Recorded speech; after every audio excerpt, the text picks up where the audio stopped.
hari ini ketawa. Makanya bagi Amerika hari ini, mohon maaf ya Pak, bagi Amerika hari ini itu umat muslim itu biasa. Negara-negara Islam itu tidak ada apa-apanya. Itu bagi Amerika. Semua tunduk sekarang Pak. Ya Saudi Arabia, Mesir, Dubai, Bahrain, Oman, semua tunduk Pak. Apa kata Donald Trump kepada Mesir? Mau enggak kalian aku kasih investasi? Mau.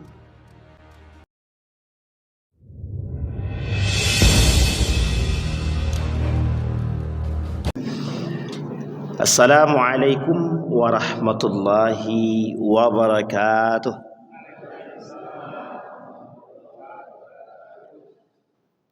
Alhamdulillahi rabbil alamin. Alhamdulillahilladzi arsala rasulahu bil huda wa dinil haqq liyudhhirahu 'ala ad-dini kullih wa kafa billahi shahida. Ashhadu an la ilaha illallah wahdahu la syarika lah wa ashhadu anna Muhammadan abduhu wa rasuluh la nabiyya ba'd.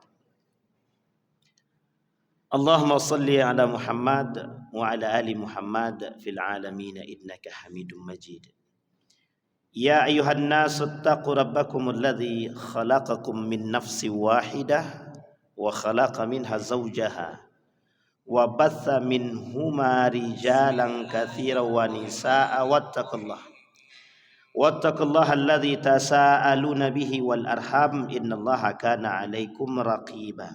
Wa qala Allah ta'ala ya ayyuhalladzina amanu taqullaha wa qulu qawlan sadida yuslih lakum a'malakum wa yaghfir lakum dhunubakum wa may yuti'illaha wa rasulahu faqad faza fawzan 'azima. Puji syukur kehadirat Allah dengan mengucapkan alhamdulillahi rabbil alamin. Berselawat kepada Nabi dengan mengucapkan Allahumma salli ala Muhammad wa ala ali Muhammad fil alamin innaka Hamidum Majid. Bapak Ibu sekalian yang berbahagia, mudah-mudahan di malam hari ini Allah melimpahkan rahmat dan karunia-Nya kepada kita semua. Insyaallah yang hadir husnul khatimah, istiqamah dalam kebaikan dan ketaatan kepada Allah. Untuk orang tua kita yang telah mendahului, Allah tempatkan di tempat terbaik di sisinya, Allah terima amal ibadahnya, Allah kumpulkan bersama orang yang saleh. Untuk orang tua kita yang masih hidup, Allah sehatkan, Allah kuatkan, Allah limpahkan rezeki, husnul khatimah, istiqamah. Amin ya rabbal. Baik Bapak Ibu sekalian yang berbahagia, bagaimana kabarnya malam hari ini? Sehat? Sudah masuk pada tahun 1447. Hitung-hitunglah. Yang dihitung itu bukan tahun, hitung-hitung umur maksudnya. Dekat apa jauh kan gitu. Kalau terasa dekat, ya cepat-cepat bertobat. Kalau terasa jauh, tak usah berharap. Karena bisa jadi yang jauh jadi dekat. Yang dekat makin dekat. Jangan berharap jauh-jauh. Karena kalau berharap jauh banyak dosa. Jadi berharaplah semakin dekat. Baik Bapak Ibu sekalian yang berbahagia. 1 Muharram atau lebih tepatnya bulan suci, bulan Hurum. Hurum ini jamak dari kata haram. Kalimat haram ini ada 2. 1 haram, yang diharamkan. Yang kedua haramun, suci. Tapi dua-duanya memiliki benang merah yang satu. Ada benang merahnya di antara keduanya. Haramun artinya haram bagi kita untuk kita lakukan, baik makanan atau perbuatan-perbuatan yang lain. Artinya kalau haram bagi kita, maka sebaiknya bertujuan untuk mensucikan diri. Maka kalimat hurum ataupun haram diartikan sebagai suci, di mana umat manusia terkhusus orang-orang beriman diperintahkan untuk mensucikan diri dia. Maka sebenarnya kalau kita tengok dari makna kalimat ini, dari 2 kalimat haram dan haram, Itu sebenarnya maknanya positif semua. As-salbiyah. Apa positifnya? Kita diperintahkan meninggalkan yang haram agar kita bisa menjadi suci.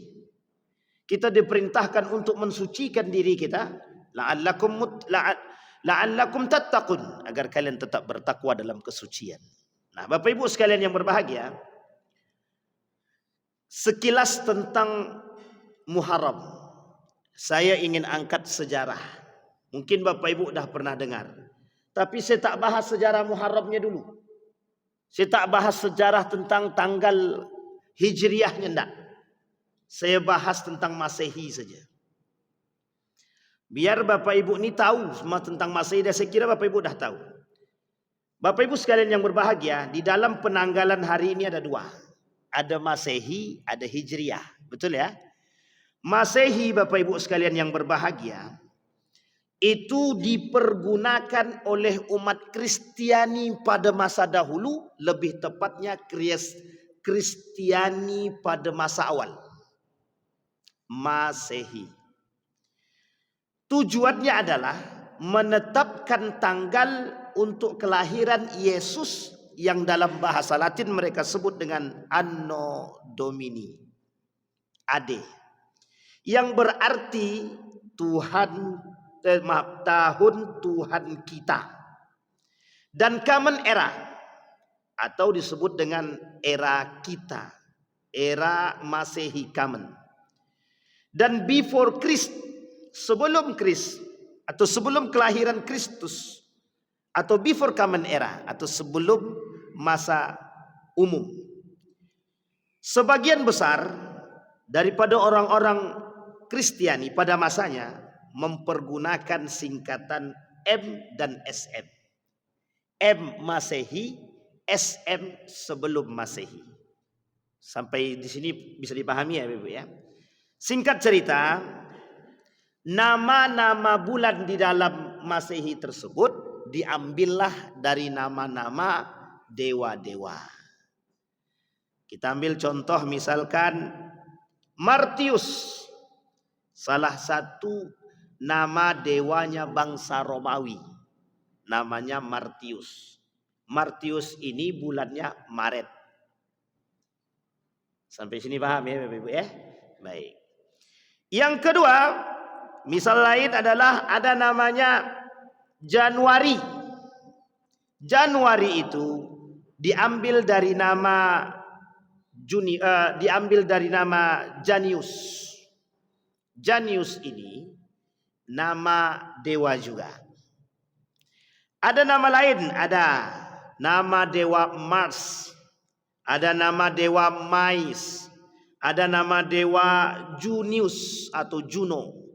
Nama dewa Juno bulan disebut dengan Junius. Jadi semua diambil dari nama-nama dewa. Pada awalnya nama-nama dewa itu yang mereka masukkan dalam bulan itu cuma 10. Kemudian mereka tambahlah dengan Januari dan Februari tadi, menjadilah 12. Nah, Bapak Ibu sekalian yang berbahagia, termasuklah salah satunya satu di antara nama hari yang diambil oleh mereka yang digunakan untuk kegiatan harian peribadatan mereka yang disebut dengan Domingo. Domingo. Domingo adalah salah satu nama pastor atau pendeta pada masanya yang setiap hari Ahad itu mereka datang ke sana.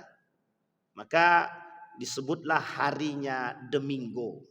Maka disingkat dirubah atau berubah nama menjadi Minggu. Jadi makanya sebenarnya nama itu diambil dari situ. Maka pada tahun itu diperingatilah tahun baru Masehi pertama. Nah, yang memperingati itu adalah Paulus pada masanya. Sehingga diikutilah oleh umat muslim tahun baru tersebut. Bapak Ibu tengok, kalau tahun baru Masehi, keluar rumah orang-orang, itu baik muslim ataupun non muslim, uniknya umat muslim banyak yang ikut. Apa yang dilakukan oleh umat muslim pada tahun baru Masehi tadi? Keluar dari rumah, Ini kita ambil contoh yang Pekanbaru aja. Pergi ke depan bundaran, berkeliling ramai-ramai, cuma nunggu satu aja. Nunggu bom meletus. Itu coba pakai nalar dengan akal sehat. Kita tengok sama-sama ramai-ramai ke atas kepala kita begini. Menunggunya 2 jam, 3 jam. Setelah meletus, tus begitu. Kita tunduk ke baik kepala, kita ambil motor, kita balik. Pertanyaannya, di mana letak manfaatnya? Di mana letak faidahnya? Uniknya lagi, di malam peringatan Tahun Baru Masehi itu, hotel-hotel penuh. Baik yang sudah menikah ataupun belum menikah. Masuk hotel semua, Pak. Saya tak kata itu ladang maksiat, tapi saya kata itu memang sungainya maksiat. Saya tak kata ladang maksiat, tapi memang tempat untuk maksiat itu. Karena ada event, karena ada momen. Momen terbaiknya adalah Tahun Baru. Sehingga orang berbondong-bondong keluar. Perlu Bapak Ibu tahu, sejarah peringatan Tahun Baru Masehi ini bukan dari orang Muslim, tapi Kristiani. Yang diikuti oleh umat Muslim. Sekarang kita coba ambil contoh saja. Malam hari ini peringatan Tahun Baru Islam. Pertanyaannya, berapa jumlah manusia yang datang? Coba kita bandingkan dengan Tahun Baru Masehi. Banyak mana kira-kira? Meriah mana kira-kira? Semarak mana kira-kira? Pada Tahun Baru Masehi, dangdut oke, artis nasional oke, internasional datang. Habis duit miliaran hanya untuk mendatangkan hal yang tak bermanfaat. Kadang-kadang bisa jadi mendatangkan ladang kemaksiatan. Berkumpul laki-laki, perempuan bercampur aduk, halal apa haram? Kalau dalam agama non-muslim, agama orang kafir, tak masalah bagi mereka. Kami tak ada. Tapi dalam Islam, apa hukum bercampur aduk laki-laki dan perempuan? Jangankan di luar, dalam masjid laki-laki dan perempuan bercampur, bergabung begini, hukum diharam. Apalagi di luar. Jadi Bapak Ibu, mengapa sejarah ini saya angkat di awal? Biar Bapak Ibu ini tahu bahwa kita nih sedang terjebak dalam permainan mereka. Bahwa kita nih kadang sedang terjebak dalam arus liberalisme. Perubahan otak dari yang baik menjadi tak baik. Kita nih dijajah dari dulu. Dari dulu kita dijajah. Apa Bapak Ibu kira kita nih dijajah dengan fisik? Tidak. Kita dijajah dengan ini. Sudah dari dulu. 1925 Turki Utsmani runtuh. Semenjak saat itu umat Muslim dijajah dalam pola pikir.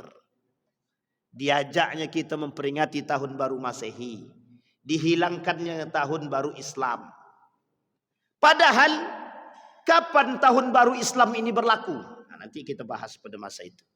Nah, sekarang kita pahami dulu bahwa cara mereka untuk menghilangkan nilai-nilai keislaman dalam tradisi Islam sedikit demi sedikit harus dimusnahkan. Sedikit demi sedikit harus dihilangkan. Sehingga umat Muslim tak ingat itu, Pak. Kalau saya nak kata kepada Bapak Ibu semua, mulai ramai orang memperingati Muharram ini, itu baru-baru ini Pak, abad ke-20. Dari abad 19 ke bawah tak ada yang peringatan itu, tak ada. Hampir sangat jarang sekali orang memperingati itu. Tapi pada abad ke-20, ulama-ulama Muslim yang mulai tersohor, mulai kemudian mengangkat. Yuk kita lawan arus-arus pemikiran yang tak baik itu. Sehingga muncul Pak, ide-ide untuk kemudian membangkitkan peringatan Tahun Baru Islam. Pertanyaan muncul. Apa faidahnya memperingati Tahun Baru Masehi? Tak ada. Sama sekali tak ada faedah. Tak ada. Tapi Pak, kita kan itu sudah menjadi tanggalan resmi dunia. Ya. Karena sudah menjadi tanggalan resmi dunia, kita tetap pakai, tak salah. Cuma kita tak usah ikut-ikutan untuk memperingati. Maka ketika ada kaitan antara peringatan kelahiran Yesus itu, Pak, Bapak Ibu tidak bisa protes. Kenapa tidak bisa protes? Karena itu penanggalan mereka. Dan mereka yang buat tanggalan itu. Dan mereka yang buat Masehi itu, bukan kita. Jadi kita tidak bisa protes. Mau diliburkan, mau diapakan, itu urusan dia. Tanggal-tanggal dia. Karena dunia sudah pakai itu. Maka merubah ini sesuatu yang sangat-sangat sulit. Maka datanglah kita umat muslim ini dengan satu penanggalan yang disebut dengan Hijriyah. Sampai di sini bisa dipahami Bapak Ibu ya. Ini sejarah. Bapak Ibu boleh cek itu dalam literatur sejarah tentang Masehi itu. Biar nanti Bapak Ibu tahu, dan saya tak asal bilang, tak asal sampaikan. Karena ini dalam penelitian. Sekarang pembahasan kita kedua masuk. Di mana sejarah munculnya Hijriyah. Hijriyah ini diambil dari nama hijrahnya baginda Nabi dari Mekah ke Madinah. Fi arba'ina sana, di umur 40, Nabi besar di Mekah, hidup di Mekah, lahir di Mekah, berkembang di Mekah. Sampai pada umur 40 tahun. Nabi di Mekah. Semasa Nabi di Mekah, Nabi banyak yang dibuat. Dari umur 40 ke bawah itu banyak yang dibuat oleh Nabi. Semua orang kenal Nabi. Akan kehebatan, kebaikan dan lain sebagainya. 40 tahun umur baginda Nabi Muhammad SAW, ada perintah wahyu. Wahyu ini hanya untuk Nabi, awalnya belum ada perintah intisar, belum ada perintah untuk disampaikan, belum ada. Seketika turun surat pertama. Ini saya tanya Bapak Ibu, ini mudah-mudahan ada yang tahu. Apa surat pertama kali turun? Surat pertama kali turun. Saya tanya Bapak Ibu, surat dalam Al-Quran yang pertama kali turun, apa Bapak Ibu? Ibu-ibu dulu, ibu-ibu yang agak ekstrim dikit. Bu, surat pertama kali turun apa? Iqra. Iqra itu enggak surat, Bu. Iqra itu buku. Buku untuk anak-anak itu Iqra namanya. Itu metode. Apa Bu suratnya, Bu? La ilaha illallah. Surat Al-Alaq. Salah pokoknya. Bapak-bapak lagi. Surat apa, Pak? Ini bapak-bapak, Bu. Ayo. Bapak-bapak, surat apa, Pak? Yang tahu kita kasih hadiah. Halal insyaallah. Apa suratnya, Pak? Surat apa, Pak? Al-Alaq juga. Salah, Pak. Surat yang pertama kali turun secara utuh dari awal sampai akhir, kelak menjadi awal pertama penyebaran perintah penyebaran Islam kepada umat muslim, kepada manusia. Ya ayyuhal muddathir. Surat apa nih? Al-Muddathir. Surat yang pertama kali turun secara utuh dari nomor 1 sampai nomor terakhir. Di ayat yang kedua Allah perintahkan, hei yang sedang tidur berselimut, bangun. Kum fa'anzir. Itu perintah penyebaran Islam pertama sekali. Iqra, surat Al-Alaq, itu pernyataannya adalah ayat yang pertama kali turun. Kenapa ayat? Karena tidak sempurna satu surat. Dia cuma dari nomor 1 sampai 5. Dan belum ada perintah penyebaran Islam. Belum ada. Hanya dapat wahyu saja. Iqra bismi rabbikal ladzi khalaq. Khalaqal insana min 'alaq. Iqra wa rabbukal akram. Bisa dipahami Bapak Ibu ya. Ini Bapak Ibu sekalian, Perintahnya Allah kepada baginda Nabi untuk mengagungkan Allah. Belum ada perintah intisyaruha, penyebarannya belum ada. Kapan penyebarannya? Pada surat Al-Mudaththir yang tadi, yang turun dari nomor 1 sampai terakhir. Jadi kalau ditanya surat pertama kali turun Al-Mudaththir, kalau disalahkan bilang sama saya, Bu. Itu sepakat tuh, Pak. Ittafaqal ulama. Tapi kalau dia kata ayat pertama kali turun, baru cocok. Surat Al-Alaq ayat 1 dari sampai 5. Itu baru pas. Dan ini dibahas dalam materi ulumul Quran, para ulama-ulama ahli Al-Quran. Singkat cerita, Nabi dapat wahyu di umur 40.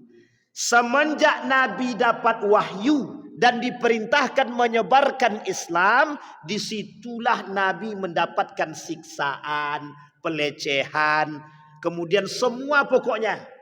Nabi disiksa, Nabi dilecehkan, Nabi dicaci, Nabi dimaki. Sekarang saya ceritakan sama Bapak Ibu satu cerita rahasia dari Abu Jahal. Ini saya tanya Bapak Ibu, siapa orang yang pertama sekali paling bahagia akan kelahiran baginda Nabi Muhammad SAW? Siapa Bapak Ibu? Orang yang pertama saking bahagianya dia, sampai dia melakukan sesuatu yang tak terhingga pada masa itu. Siapa orang pertama yang paling bahagia akan kelahiran baginda Nabi Muhammad SAW? Siapa Pak? Abu Lahab, betul Pak. Abu Lahab, bukan yang lain. Coba bayangkan, Abu Lahab bahagia sekali dia. Padahal itu paman dia kan. Sampai dia bebaskan budak dia. Apa kata Abu Lahab? Nama budak dia nih. Ini saya tanya ibu-ibu. Ibu-ibu tahu tak nama budaknya Abu Lahab nih? Kalau tak tahu, berarti memang tahunya cuman Inul Daratista.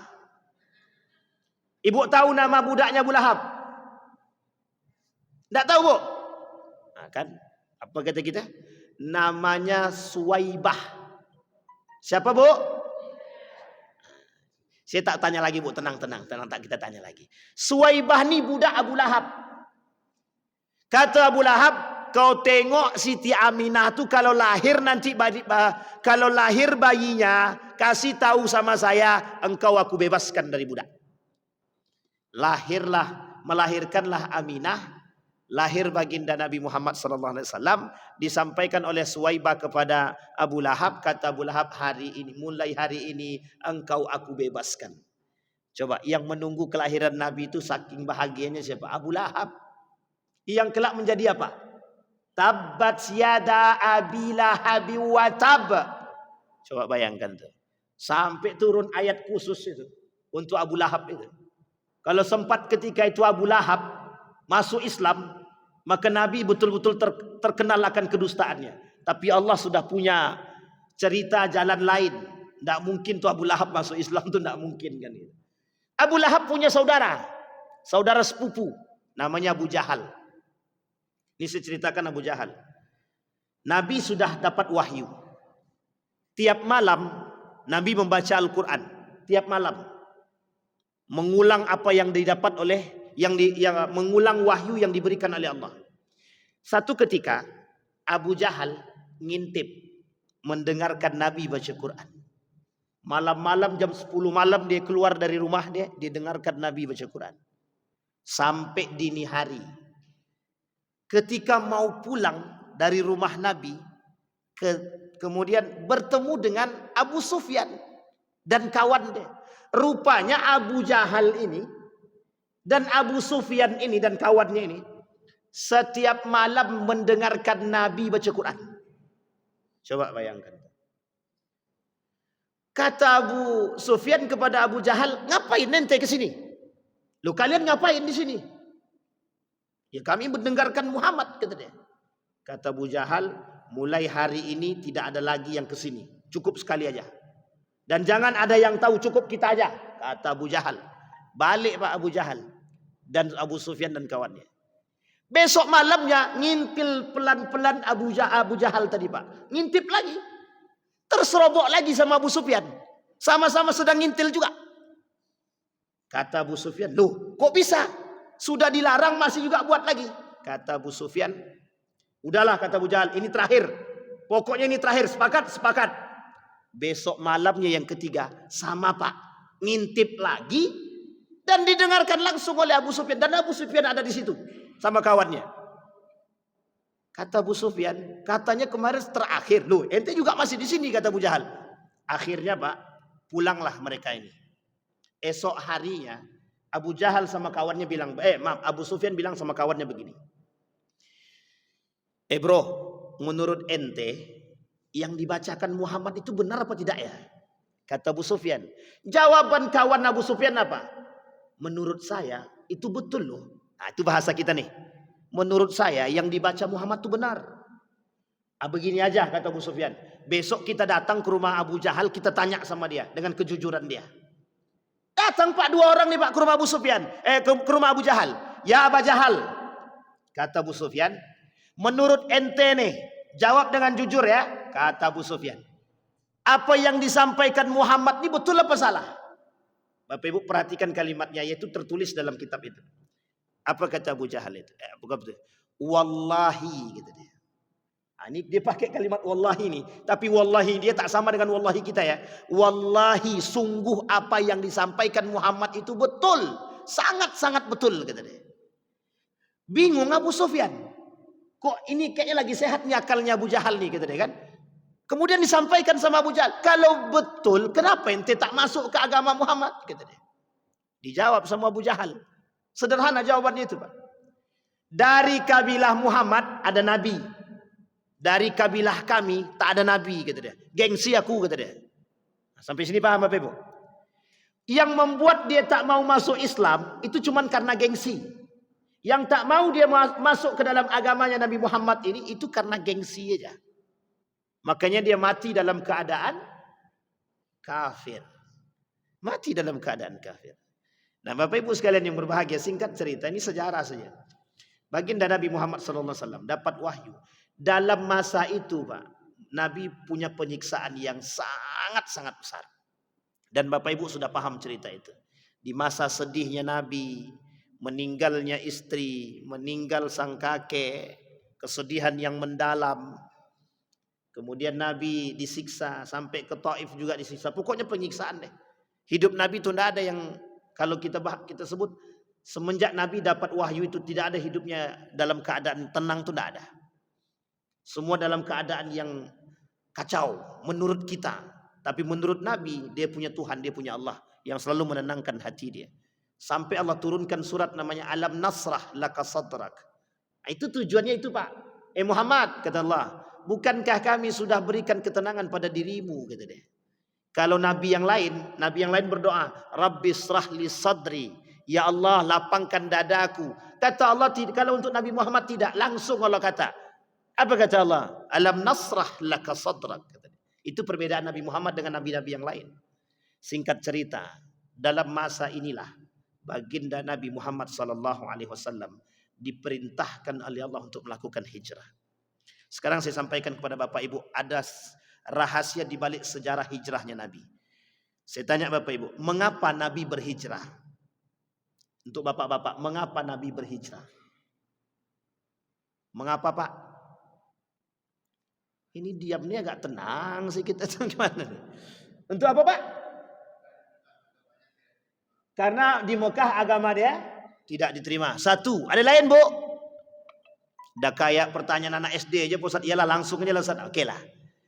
Mengapa baginda Nabi berhijrah? Satu, karena agama dia tak diterima di Mekah. Bayangkan agama Islam ini sudah diterima orang-orang Madinah meskipun belum ketemu dengan Nabi. Sehingga di perbatasan Mekah Madinah itu, di atas bukit itu mereka tengok. Sudah sampai mana Nabi Muhammad itu. Seolah-olah itulah tajamnya mata orang Arab itu ya. Dari kejauhan mereka bisa nampak tuh Pak. Ditungguin tuh Pak. Madinah sudah Islam. Sebagian besar penduduk Madinah sudah Muslim. Waktu itu belum Madinah. Namanya Yasrib. Itu belum Madinah, Yasrib. Mekah pada masanya itu bukan Mekah, Hijaz. Hijaz itu mencakup Yasrib dan Mekah itu.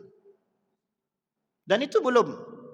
Singkat cerita Bapak Ibu, yang pertama mereka menolak agama Muhammad. Yang kedua, Nabi Muhammad disiksa.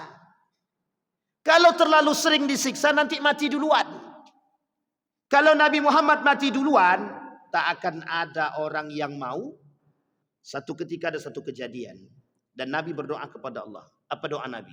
Ya Rabb, ya Allah, jika engkau tidak menolong kami, kata Nabi, maka tidak akan ada lagi orang-orang yang akan mengenal Islam dan tidak akan ada orang yang mengenal dirimu, kata dia. Itu alasan kenapa Allah tolong baginda Nabi Muhammad SAW. Dan itu terjadi dalam perang. Coba bayangkan. Singkat cerita Bapak Ibu, singkat cerita. Yang kedua tadi, Nabi terlalu banyak mendapatkan siksaan. Yang ketiga, ini yang paling penting Pak, yang paling penting. Strategi. Tahu Bapak Ibu strategi? Nabi pindah ke Madinah. Di Madinah ini Bapak Ibu, saudagar kaya banyak. Para pedagang handal banyak. Dan Islam sudah dikenal di situ. Dan mayoritas sudah masuk Islam. Kecuali yang tidak masuk Islam. Apa yang dilakukan oleh baginda Nabi? Memperkuat pasukan. Apa yang dilakukan oleh Nabi? Kumpulkan pasukan. Islamkan mereka. Ini kalau kita tinjau dari segi politik. Jangan dikira Nabi tak handal politik Pak. Nabi handal politik. Pindah Nabi. Ketika Nabi pindah di Madinah, Nabi kumpulkan Pak. Masuk Islam orang. Setelah orang-orang Islam, sudah banyak orang Madinah masuk Islam. Para saudagar-saudagar kaya masuk Islam. Apa yang dilakukan oleh Nabi? Nabi embargo Pak. Dilakukan oleh Nabi blok. Apa yang diblok sama Nabi? Perdagangan. Yang biasanya orang-orang Mekah datang berdagang ke Madinah ditutup. Madinah ladangnya Pak. Ladang perdagangan. Dari berbagai macam arah datang. Ditutup. Sama pembesar-pembesar Madinah. Sama pembesar Madinah. Bingung Mekah. Mekah yang sebelumnya terbangun komunikasi yang baik dengan Madinah. Putus. Ini pintar strategi Nabi. Makanya pada masanya ada yang disebut dengan Fathu Makkah. Penaklukan Mekah tanpa ada pertumpahan darah setetes pun. Coba bayangkan. Siapa orang pertama yang datang ke Nabi dalam sebelum terjadinya penaklukan Makkah tersebut? Abu Sufyan. Wa aslama hina idzin, kata para sahabat, kata para ulama. Abu Sufyan dalam masa itu, ini Nabi tinggal turun aja ke bawah ini lagi, selesai itu Pak. Habis tuh Pak kalau mau perang. Mereka sudah tidak punya kekuatan apapun. Punya kekuatan tapi terbatas. Sehingga Abu Sufyan datang. Apa kata Abu Sufyan? Yang pertama disampaikan Abu Sufyan. Pokoknya tolong amankan harta bendaku. Yang kedua, aku bersahadat. Masuk Islam dia. Masuk Islam Abu Sufyan ketika itu. Balik ke rumah ngamuk istrinya Pak. Apa kau nih Bang? Kata Hindun. Hindun istrinya Abu Sufyan. Yang kelak Hindun ini masuk ke dalam Islam menjadi seorang panglima perang pada masa baginda Nabi Muhammad SAW. Sampai Hindun berkata dalam riwayatnya, dalam sejarah itu begini. Hindun bilang begini, ya Allah, kenapa aku hidup bersama Nabi cuma sebentar? Kenapa tidak dari dulu kau buka hati ini bisa menerima Islam? Kata dia. Coba bayangkan. Padahal Hindun pula yang makan hati Hamzah. Jantungnya Hamzah. Yang tukang cincangnya siapa? Wahsy. Yang tukang robeknya, yang tukang bunuhnya Wahsy, dirobek sama Hindun, diambil tuh Pak. Dimakan sama dia. Tapi kemudian menjadi panglima perang. Yang dalam riwayat dikatakan bahwa Hindun ini termasuk panglima perang dari sisi wanita yang paling berani. Yang paling gagah. Nah, ini poin penting untuk kita Pak. Nanti ada poin hijrahnya di situ. Singkat cerita Pak. Abu Sufyan, kata Nabi kepada Abu Sufyan, suruh orang-orang itu kalau mau selamat masuk ke dalam rumah Abu Sufyan. Dan sebagian mereka masuk ke rumah mereka masing-masing. Akhirnya Pak disampaikan, Pak diumumkan di depan Ka'bah itu, yang tidak mau berperang, yang takut berperang masuk ke rumah kalian masing-masing. Dan masuk ke rumah Abu Sufyan, biar aman. Masuk Pak. Tak ada satupun yang berani melawan. Sampailah terjadi penaklukan kota Mekah, penaklukan Mekah itu yang disebut dengan Fathu Makkah. Sekarang kita rujuk kepada hijrahnya, Pak. Nabi berhijrah dari Mekah ke Yasrib. Ketika Nabi sampai di Yasrib, itu Nabi tidak langsung bangun rumah.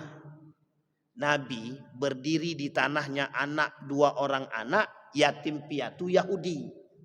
Sebagian riwayat mengatakan Nasrani. Yang rumah itu yang kelak dibangun Masjid Kuba. Yang di samping Masjid Kuba ada tanah Yahudi. Tak jauh dari situ, paling sekitar 50 meter, Pak, dari Masjid Kuba itu. Di situ Nabi selalu duduk bersandar dan disitulah pertama kali onta itu berhenti. Sebelum rumah masjid itu dibangun. Seketika itu Bapak Ibu sekalian yang berbahagia, Nabi sampai di Madinah, di Yasrib Nabi sampai. Kata Umar bin Khattab, ada ijtihad yang harus dilakukan. Disampaikan oleh Umar bin Khattab kepada Nabi. Ketika Nabi memerintahkan sahabatnya untuk keluar, terkendala pada waktu, terkendala pada kondisi. Apa kata Umar bin Khattab? Bagaimana kalau kita buat penanggalan? Ini ijtihadnya Umar bin Khattab, Pak. Ijtihadnya Umar bin Khattab membuat penanggalan. Disepakati oleh para sahabat ketika itu. Apa disepakatinya? Mulai daripada hijrahnya baginda Nabi Muhammad sallallahu alaihi wasallam, maka diambillah namanya Hijriyah. Sampai di sini bisa dipahami? Maka diambillah namanya Hijriyah. Dan di waktu yang bersamaan itulah baginda Nabi Muhammad sallallahu berhijrah itu ditetapkan sebagai tanggal pertama daripada bulan Muharram. Sampai di sini sudah paham sejarahnya Bapak Ibu? Diambil daripada sejarah hijrahnya baginda Nabi Muhammad sallallahu alaihi wasallam. Makanya disebut dengan nama Hijriyah. Ada kalimat sebelum hijrah dan setelah hijrah. Itu kondisi sebelum dan setelah. Sebelum hijriah berarti sebelum Nabi hijrah. Setelah hijriah berarti tandanya Nabi setelah berhijrah. Penetapan penggunaan tanggal ini lebih tepatnya pada tahun kedua Nabi hijrah. Jadi tahun pertama belum dilakukan ijtihad, belum ada. Tahun kedua lah kemudian baru berijtihad para sahabat. Maka terbentuklah yang disebut dengan kalender hijriyah. Tapi urusan kalendernya tidak langsung disebutkan di situ pula. Pada masa tabi'in, setelah sahabat, barulah dibuat penanggalan hijriyah dalam bentuk yang sekarang kita terima. Sampai di sini bisa dipahami Bapak Ibu. Itu sejarah yang pertama. Sekarang pembahasan yang kedua. Mengapa baginda Nabi Muhammad SAW melakukan hijrah dan apa kaitannya dengan keadaan umat Muslim hari ini? Kita sampaikan, Pak. Nabi itu seorang nabi yang sudah sebenarnya tinggal berdoa kepada Allah, ya Allah berikan aku kemenangan atas semua orang-orang kafir di bumi ini. Selesai, Pak. Selesai. Tapi Allah inginkan proses agar manusia melihat. Sampai Nabi ke Madinah, Masjid Kuba orang Yahudi, Nasrani masuk Islam. Ketika Nabi berada di Masjid Kiblatain, ini sejarah Masjid Kiblatain, diperintahkan oleh Allah, fawalli wajhaka syatral Masjidil Haram, hadapkan wajahmu ke Masjidil Haram, tak lagi Masjidil Aqsa. Setengah, Pak, dari bukan setengah, orang-orang Yahudi yang masuk Islam ketika itu langsung murtad. Langsung murtad. Orang Nasrani yang ketika itu bekerja sama dengan orang Yahudi juga murtad. Berarti masuk Islamnya mereka ketika itu hanya karena satu tempat yang sama yang hari ini kita sebut dengan Masjidil Aqsa, Yerusalem, Palestina. Masuk Islam dia. Tapi ternyata setelah perubahan kiblat mereka keluar daripada Islam. Uniknya, Pak, tidak hanya mereka saja. Dua ini sudah keluar daripada Islam, muncul orang-orang yang pura-pura berislam. Namanya kaum munafik. Kaum apa namanya Bapak Ibu? Jadi kaum munafik di dalam Al-Quran itu dikhususkan buat mereka yang tinggal di Madinah. Jadi kondisi di Madinah itu Pak, musuh Nabi bukan berkurang, justru bertambah. Di Mekah musuh Nabi itu orang kafir Quraisy. Di Madinah 3, Yahudi, Nasrani, munafik. Yahudi, Nasrani murtad dan dia memusuhi Nabi. Yang ketiga yang paling berbahaya bukan 2 ini Pak, bukan 2 ini. Yang paling berbahaya yang ketiga ini Pak, manusia munafik. Sekarang saya tanya Bapak Ibu, banyak enggak manusia munafik sekarang? Dalam riwayat sejarah kerajaan Islam, Bapak Ibu cek dalam riwayat sejarah itu. Runtuhnya umat muslim, kerajaan-kerajaan Islam dalam sejarah itu disebabkan karena munafik dan pengkhianatan. Siapa yang berkhianat? Umat muslim sendiri. Rata-rata perang saudara. Runtuh dinasti Umayyah disebabkan rasa sakit hati Abbasiyah. Runtuh Abbasiyah dilundas oleh Mongol. Dinasti Safawiyah. Kemudian Andalusia, Granada, sama Pak semuanya. Kapan perang saudara pertama kali di dalam Islam? Ketika perang antara Ali dengan Aisyah dalam perang Jamal. Apa sebab? Pemberontakan yang terjadi pada masa Utsman bin Affan. Sekarang saya tanya sama Bapak Ibu. Pada masa itu yang berkelahi siapa dengan siapa? Kafir dengan muslim atau muslim dengan muslim? Muslim dengan muslim. Hari ini Pak, kondisi itu sama. Pada masa itu muslim dengan muslim berkelahi, ada tukang kompornya? Ada. Provokatornya? Ada. Yang memprovokasi siapa? Munafik. Sekarang yang memprovokasi kita untuk berkelahi dengan tetangga, yang memprovokasi kita dengan NU dengan Muhammadiyah, yang memprovokasi organisasi satu dengan organisasi lain, siapa? Muslim juga. Muslim juga. Nabi pindah dari Mekah, lawannya jelas kafir Quraisy. Pindah dia ke Madinah untuk mencari kekuatan. Dibangun oleh Nabi kekuatan persatuan. Sehingga tercipta yang disebut dengan masyarakat madani. Yang diamandemenkan dalam satu konun undang-undang tertulis yang disebut dengan Piagam Madinah. Pernah dengar Piagam Madinah? Itu undang-undang tertulis pertama di dunia. Perdamaian pertama yang tak pernah bisa dielakkan. Ini sampai jam berapa? Jangan angguk-angguk Bang, sampai jam berapa nih Bang? Nanti tak dikasih kode sampai subuh kita Pak. Nah, sekarang kita sepakati dulu sebelum selesai. Sampai jam berapa Pak? Pak Ketua sampai jam berapa Ketua? Sampai selesai? Kalau sampai selesai kita selesaikan ntar lagi. Jam 9.30 selesai cukup? Cukup ya Pak ya? Baik. Berarti tersisa 15 menit lagi. Alhamdulillah. Baik, kita kembali kepada poin Bapak Ibu. Bayangkan. Yang memecah belah umat jelas umat muslim itu sendiri. Kita hari ini Pak sedang diadu domba. Sedang diadu domba. Justru cara pengadu dombaan ini adalah cara yang paling baik dan efisien untuk melemahkan kekuatan.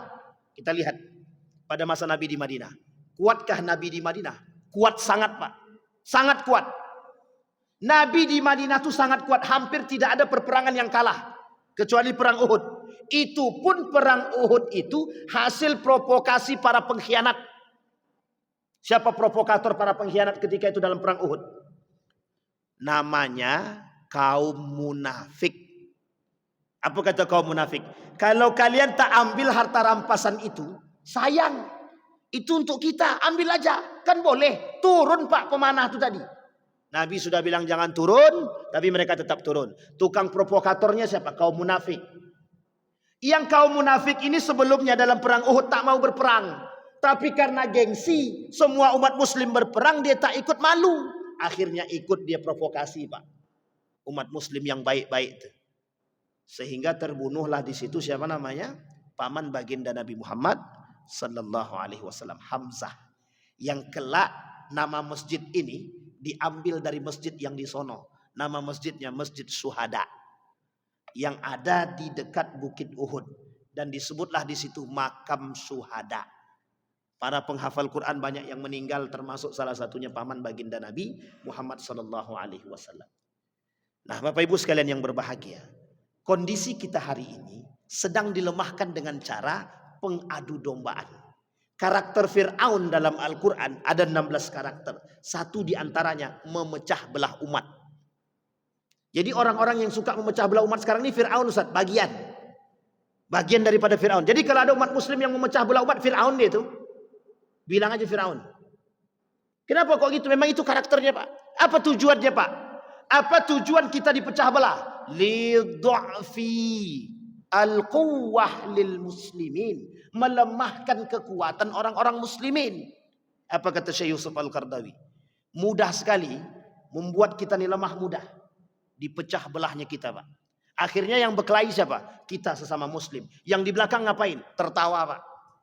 Kaum kafir hari ini ketawa. Makanya bagi Amerika hari ini, mohon maaf ya Pak, bagi Amerika hari ini, itu umat muslim itu biasa. Negara-negara Islam itu tidak ada apa-apanya. Itu bagi Amerika. Semua tunduk sekarang, Pak.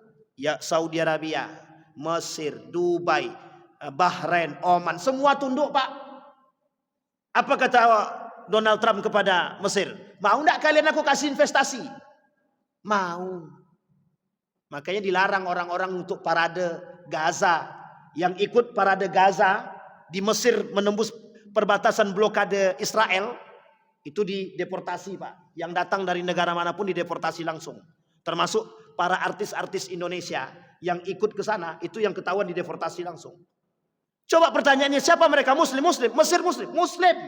Apa alasan mereka melarang? Satu saja alasannya, Pak. Takut rusak hubungan diplomasi. Lebih penting hubungan diplomasi daripada Gaza, Palestina. Lebih penting hubungan diplomasi. Maka bukan itu masalahnya, Pak. Kita dah lemah. Nengok 128 juta, apalagi itu, 128 miliar US dollar itu dah. Bayang-bayang tuh, Pak. Lemah. Kita dilemahkan itu. Apa kata baginda Nabi?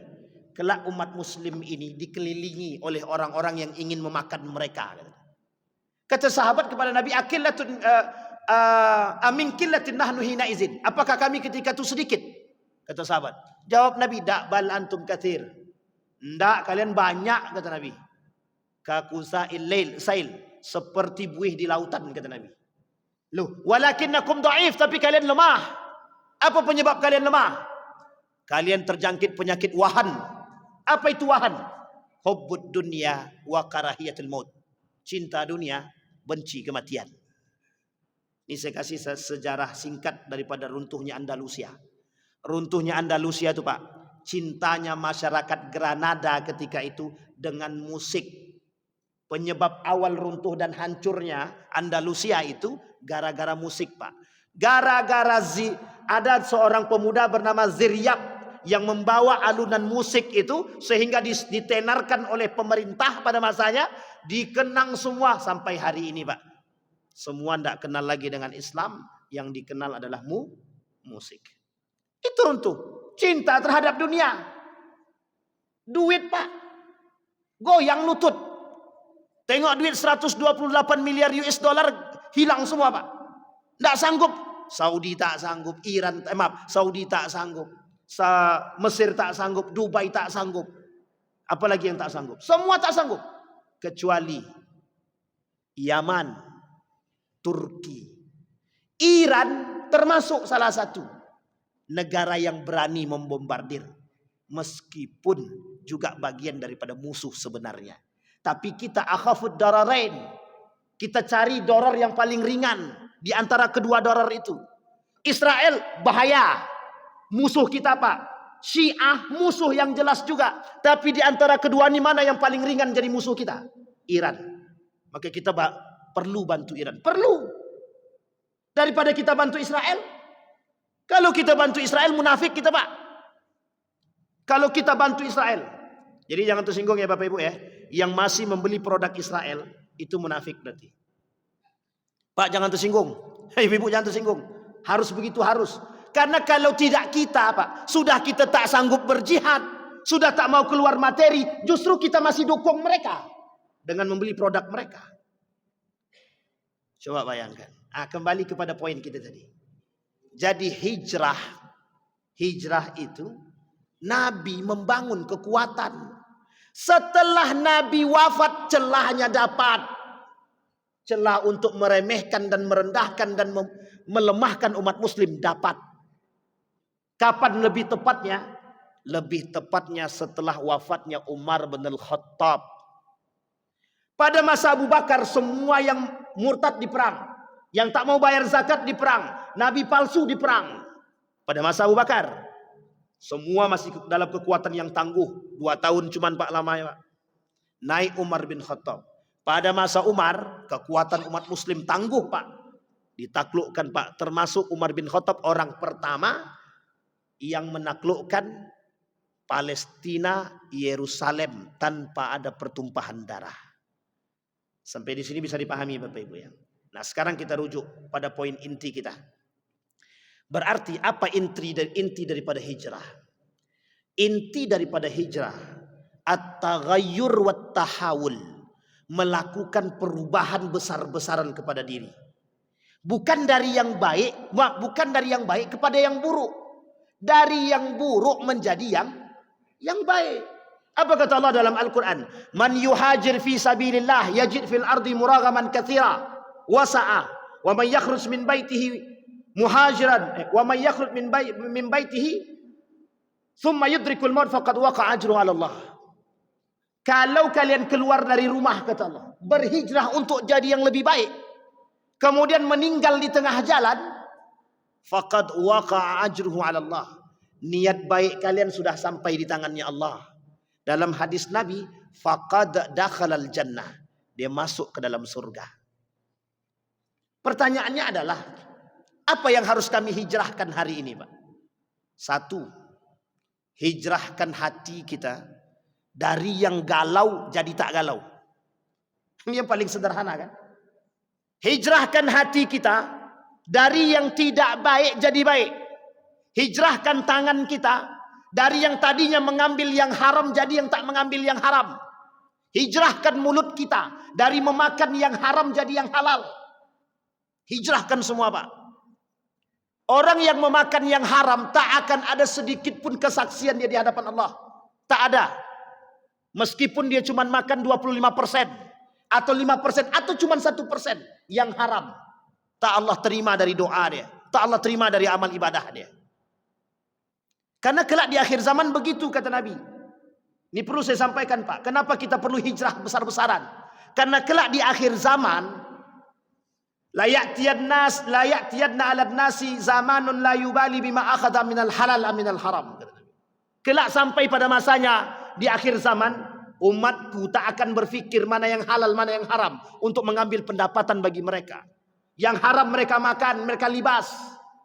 Coba bayangkan Pak, itu terbukti Pak, saya kasih tahu. Terbukti. Kenapa saya katakan terbukti? Hari ini korupsi itu mainan. Hari ini korupsi itu berjamaah. Hari ini korupsi itu terang-terangan. Pertanyaannya kalau terang-terangan korupsi atau bukan? Bukan, merampok. Itu baru jelas. Kalau sembunyi-sembunyi maling. Masih mending tuh Pak. Nggak ada mending-mendingnya Pak. Bayangkan Pak. Ini mohon maaf ya saya katakan sama Bapak Ibu. 100.000 ke bawah dalam pemilihan anggota dewan pada masanya. 100.000 ke bawah tidak suap. 100.000 ke atas baru suap. Pertanyaan saya dalam Islam mana betul apa salah? Betul apa salah? Salah fatal. Masa kita disuruh membolehkan 100.000 ke bawah tidak suap? Tapi kan tetap kita terima Ustaz. Itu masalahnya Pak. Sampai di sini paham ya Bapak Ibu. Kenapa saya katakan Nabi tidak di akhir zaman tuh banyak yang mengambil dengan cara yang haram. Mereka tidak pikir Pak. Karena perut mereka itu tujuan hidup. Kiblat mereka perempuan. Kemuliaan mereka harta. Agama mereka adalah duit. Itu yang ngomong bukan saya, Nabi. Apa kata Nabi? Kata Nabi, himmatuhum butunuhum. Tujuan hidup mereka perut mereka. Paham maksudnya ini Pak? Ini ilustrasi aja. Tujuan hidup itu yang penting perut kami terisi. Bagaimana mau halal kayak mau haram kayak yang penting kami bisa makan. Itu pikiran manusia sekarang. Yang kedua, kiblatuhum nisa'uhum. Kiblat mereka tuh perempuan. Takut sama istri dia. Bang, mana mobil baruku? Kok sampai sekarang tak datang-datang? Abang kan sudah jadi pegawai negeri. Mau tak mau korupsilah. Datang mobil. Coba bayangkan. Takut sama istri. Akhir zaman itu kata Nabi, banyak laki-laki takut dengan istri. Bukan berarti istri-istri Fir'aun ya. Bukan. Maksudnya apa? Banyak laki-laki durhaka kepada orang tua hanya karena istri dia. Dek, kata maknya, boleh mak minta duit nak? 200.000 aja. Bentar ya mak, aku tanya sama bini aku dulu. Kalau sempat begitu pak, mulailah tuh. Laki-laki takut. Takut suami-suami, takut istri. Saya tak provokasi bu, tenang. Aman tuh bu. Itu kata Nabi, bukan kata saya. Takut pak. Yang ketiga, syarafuhum mata'uhum. Kemuliaan di akhir zaman bukan iman, tapi kemuliaan di akhir zaman harta. Orang kaya berduit meskipun tak beriman pasti akan dihormati. Dia tak punya duit, beriman dia, tak dipandang orang pak. Guru ngaji karena tak berduit, tak dipandang orang pak. Tapi coba, mohon maaf, tak pernah ke masjid, tapi punya duit, jadi donatur masjid, masuk masjid cium tangan pak. Itu ahwal manusia sekarang. Iya, kemuliaan itu duit, kata Imam Al-Ghazali. Taksur rijala mahabatan wa majalasa. Dengan harta, innad darahima taksur rijala mahabatan wa majalasa. Kelak yang membuat manusia mulia itu, kata Imam Al-Ghazali, bukan iman, harta. Orang kaya, mohon maaf ya pak ya, dulu pernah terjadi. Ke dalam masjid punya duit pak, cium tangan pak. Orang berpeci cium tangan, orang kafir. Coba bayangkan. Orang tidak muslim dia masuk dalam masjid karena dia bawa duit, dicium tangannya pak. Pertanyaan saya, itu subhat atau bid'ah itu? Dua-duanya pak. Bukan subhat atau bid'ah, dua-duanya. Sampai di sini paham pak? Ustadz ini provokasi, bukan provokasi. Mata kita ini sudah tertutup. Seolah-olah yang punya harta itu punya kuasa. Betul pak. Nabi bilang begitu dalam hadisnya. Orang yang punya harta di akhir zaman yang berkuasa. Sekarang saya tanya, orang punya duit bisa tidak membeli hukum? Jujur aja pak, tidak usah takut. Ya kata takut tadi ya. Coba bayangkan. Pertanyaannya, kita ngapain? Diam atau berbuat? Yang terakhir, yang keempat, kata Nabi, agama mereka di akhir zaman bukan Islam, tapi agama mereka adalah duit. Duit pak. Orang kaya hari ini yang tidak punya iman, kalau tak ada duit dalam ATM dia stres otaknya pak. Kemana jalan? Kata anak istrinya, bang ayolah kita jalan-jalan bang. Paling tidak ke mall lah. Wah, langsung stres otak dia. Kenapa bang nih? Tak ada duit. Karena tak ada duit di ATM stres. Orang zaman dulu pak hidup pakai duit kan? Tidak. Sistem kita cuma pakai barter, bisa hidup? Bisa. Bisa makan? Bisa. Inilah gaya hidup sekarang. Gaya hidup lebih tinggi pak, lebih ngetren. Sekarang pertanyaan saya, perlu ndak hijrah itu? Perlu ndak bu hijrah itu? Coba lihat sekarang kondisi perempuan, ibu-ibu jangan tersinggung ya, yang punya anak perempuan, tolong diingatkan betul. Coba lihat kondisi kita sekarang. Zina itu jadi hal yang biasa atau yang luar biasa? Bukan saya bilang tabu lagi pak ya, sudah biasa. Sekarang saya tanya, duduk berdua laki-laki dan perempuan itu zina enggak? Zina. Besok kalau ibu-ibu nampak anaknya ibu-ibu duduk dengan perempuan lain yang laki-laki, langsung disikat. Mau aku nikahkan sekarang atau tidak gitu. Jangan kita yang memberikan ruang kepada mereka. Ini ada orang tua pak, nak kau ini udah 28 tahun enggak ada pacar nih nak. Astagfirullah, malah disuruh anak dia pacaran. Disuruh anaknya berzina. Mohon maaf Bapak Ibu, dalam benak kita nih, zina itu mesti berhubungan badan. Sekarang saya ralat Pak, saya rubah. Berzina itu bukan hanya sekedar berhubungan badan. Berpegangan tangan laki-laki dan perempuan yang bukan muhrim, zina. Bisa dipahami Bapak Ibu ya? Dan itu paling banyak hari ini Pak. Dan biasa aja kan? Narkoba, zina, hubungan sedarah. Lengkap Pak. Semua terjadi hari ini. Dan itu di Riau. Gay, biseksual, transgender, ada anak, ada semua Pak. Coba bayangkan, kalau kita tidak mau hijrahkan hati kita hari ini, kita tak hijrahkan perilaku kita hari ini, mau selamat kapan kita Pak? Kita tidak tahu Pak. Yang membolak-balikkan hati kita ni Allah, betul. Tapi kalau kita tak punya usaha, tak ada ikhtiar sama sekali yang kita lakukan, mau jadi apa kita? Itu tujuan hijrah Pak. Nabi berhijrah ke Madinah, lebih baik apa tidak lebih baik? Jadi lebih baik. Terbentuk masyarakat madani, negara yang pertama sekali yang menetapkan, yang memiliki peradaban Islam pertama sekali, yang baik, Madinah. Maka disebut dengan Madaniyun, negara yang berperadaban. Madani itu artinya peradaban. Sekarang saya tanya Bapak Ibu, peradaban diambil dari istilah kata apa? Adab. Pertanyaannya, ada enggak peradaban kalau orang-orangnya tidak punya adab? Tak akan ada peradaban. Orang manusianya enggak punya adab.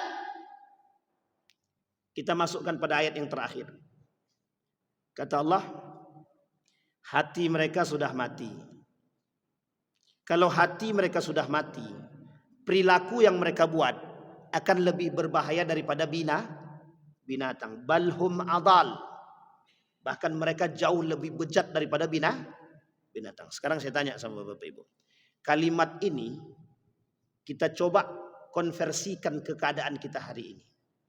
Pada masa dahulu, pada masa baginda Nabi Muhammad SAW, orang kalau mau berzina mikir-mikir Pak. Sekarang orang berzina mikir enggak? Enggak mikir lagi Pak. Pokoknya bang, aku minta cerai. Abang tak bisa belikan aku mobil, kata istri dia. Sekarang nih Pak, yang tangguh tuh bukan lagi bapak-bapak, ibu-ibu yang minta gugat cerai. Dalam mazhab Syafi'i tak boleh perempuan menggugat cerai itu Pak. Tak boleh. Yang berhak menceraikan itu laki-laki bukan perempuan. Ini cuman persoalan tidak dibelikan HP, bisa digugat cerai suaminya. Coba bayangkan. Lebih jahiliyah mana sekarang? Sekarang atau dahulu? Dahulu Pak jahiliyah memang tidak mengerti. Sekarang jahiliyah, sekarang orang berpendidikan tinggi masih juga jahiliyah. Orang dulu pakai celana terbuka, maksudnya dia berpakaian tapi masih nampak kaki di bawah Pak. Perempuan dahulu Pak, itu yang nampak cuman dari betis ke bawah. Itu saja mereka sudah malu, meskipun mereka tidak pakai kerudung. Perempuan sekarang dari paha ke bawah terbuka semua, dari atas nikah terbuka semua, tak ada yang malu, karena mereka lebih jahiliyah daripada masa dahulu. Sampai di sini paham ya Bapak-Ibu? Jadi kondisi kita. Pertanyaannya, kembali pertanyaan yang sama, penting tak hijrah itu? Itu dia Pak.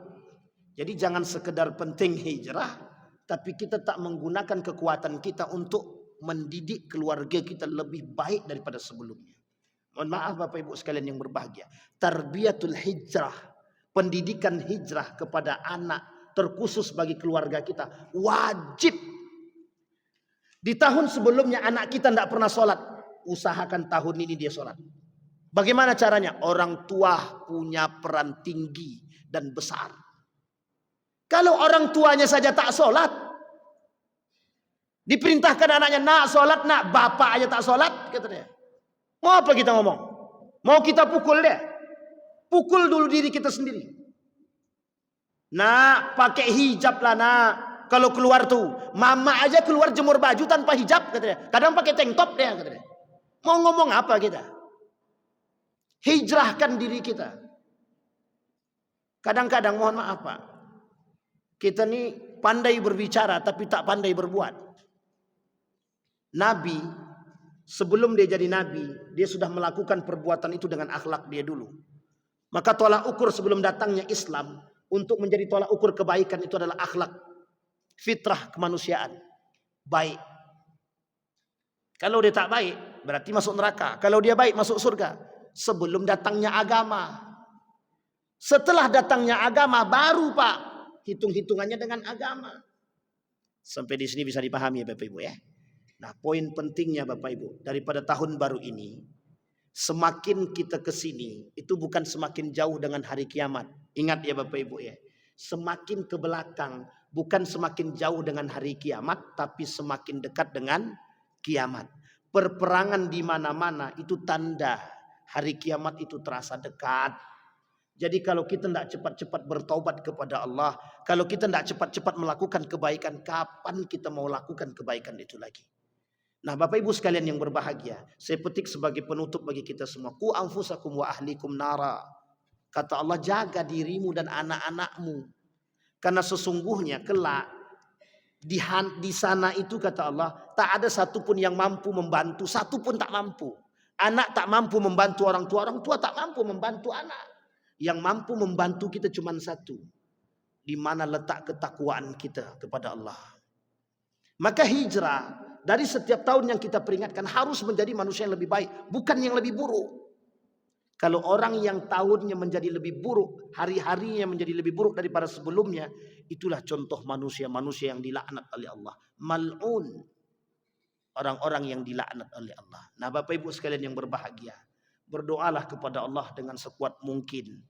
Kata Nabi dalam hadis qudsinya, khalaqtuka lil ibadah fala tal'ab. Aku nih ciptakan kalian untuk ibadah kata Allah. Jangan kalian main-main. Kalau kalian main-main, mati dalam keadaan main-main, neraka tempatnya. Kalau kalian beribadah sungguh-sungguh, mati dalam keadaan beribadah, masuk surga tempatnya, selesai. Tidak ada yang lain. Maka hijrah kita yang terakhir adalah berharap bertemu dengan Allah yauma liqa'a rabbi. Nah di akhir zaman, hijrahnya orang beriman bukan di Indonesia, tapi di Palestina. Kelak akan terjadi perang terakhir yang disebut dengan perang Malhamatul Kubra, dan ada perang antara umat mukmin dengan orang-orang Yahudi. Itu tanda perang berakhir, setelahnya kiamat selesai. Dan kita hanya tinggal tunggu pertanggungjawaban di hadapan Allah, mau kita masuk surga atau neraka, tergantung amal ibadah yang kita miliki. Nah, Bapak Ibu sekalian yang berbahagia, semoga apa yang saya sampaikan ini bisa menjadi perhatian penting bagi kita. Keadaan kita hari ini sedang tidak baik-baik saja, dengan kondisi zaman yang serba kacau, serba abu-abu. Maka bertanamkan dalam diri kita ketakwaan agar kita istiqamah menjadi manusia yang taat kepada Allah. Saya kira itu saja, mudah-mudahan bermanfaat. Mudah-mudahan bisa kita ambil pelajaran, mudah-mudahan bisa menjadi renungan bersama, dan mudah-mudahan kita bisa menjadi manusia yang lebih baik di tahun selanjutnya. Fa'tabiru ya ulil absar la'allakum tuflihun. Assalamualaikum warahmatullahi wabarakatuh.